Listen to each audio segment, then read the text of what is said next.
Eklesia itu disebut 115 kali di Alkitab. Kata ini dipakai 115 kali di seluruh perjanjian baru. Dan 113 kali di antaranya diubah jadi church, jadi gereja. Yang arti utamanya tadi kalau saudara cari, saudara googling, maka saudara akan menemukan ini.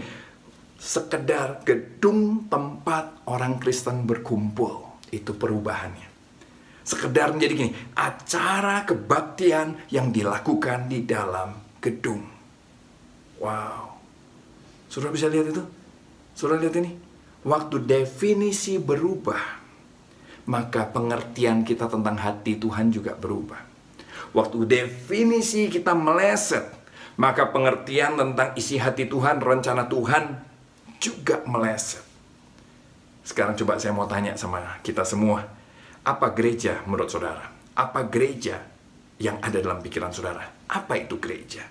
Kalau cuma kebaktian, kalau cuma bicara gedung, maka nggak heran. 1 minggu 1 kali ke gereja sudah membuat kita merasa sudah jadi anak Allah. Kembali kepada pertanyaan yang pertama tadi. Matius 16. Apa katamu? Menurut kamu, siapa aku ini? Pengenalan kita akan Kristus itu yang akan menentukan siapa Tuhan menurut saudara? Siapa Yesus menurut saudara? Pengenalan kita akan Dia, akan karya salibnya, akan tujuannya memberikan dirinya di atas kayu salib. Pengenalan kita akan isi hatinya. Kita minta Tuhan menganugerahkannya, Bapa memberikannya pada kita. Sebab itulah satu-satunya cara yang bisa membuat kita bisa menjadi eklesianya.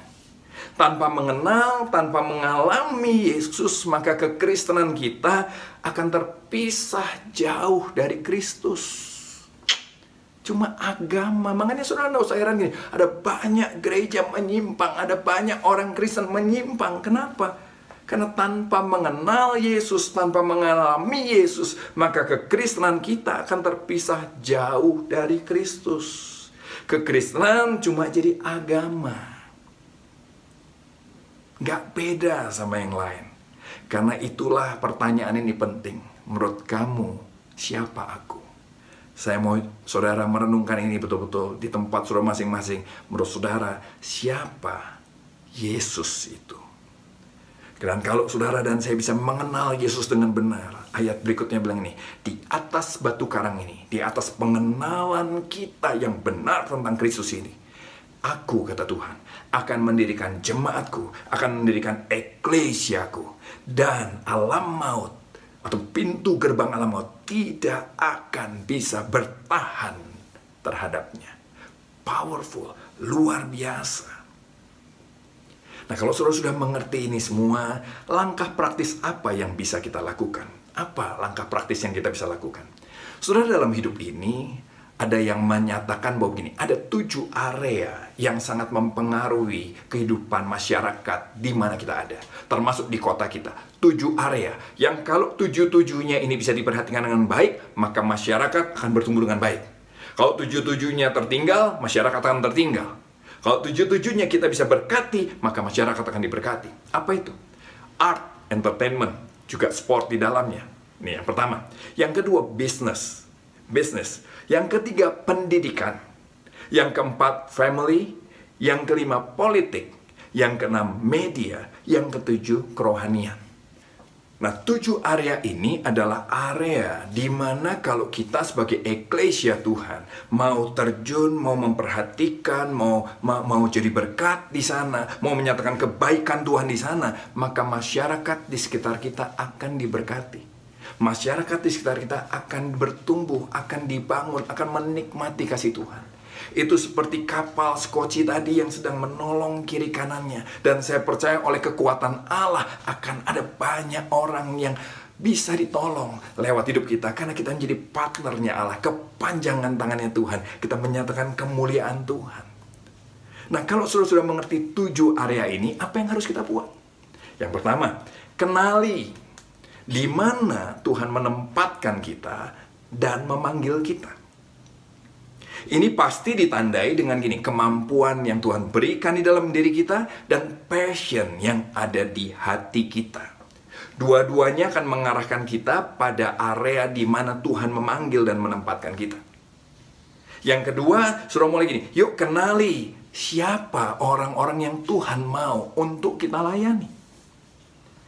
Karena hati Tuhan tidak pernah tertuju pada programnya, hati Tuhan tidak pernah tertuju pada kegiatannya, hati Tuhan tidak pernah tertuju pada kemasannya, packagingnya, hati Tuhan tertuju pada manusianya.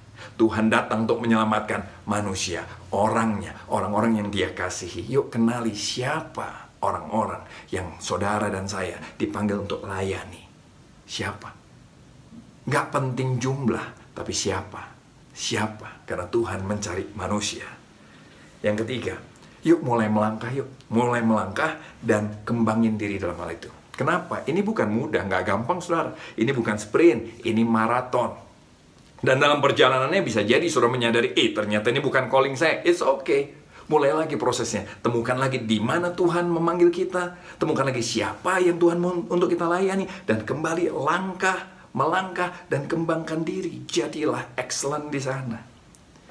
Dalam melakukan itu semua, ini yang perlu kita renungkan. Kita ingat, kita bukan melayani supaya kita diselamatkan. Kita melayani karena kita sudah diselamatkan. Kita bukan berbuat baik supaya Tuhan juga baik pada kita. Kita berbuat baik karena kita sudah menerima kebaikan Tuhan.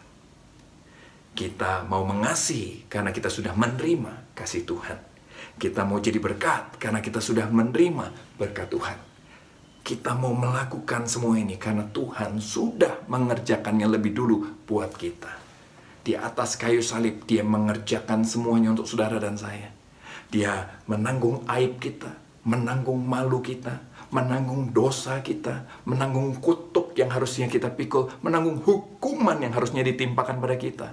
Dan ditukar dengan kebaikan, kesempurnaan, kemuliaan, kekudusan yang daripada Dia. Itu yang diberikan pada kita.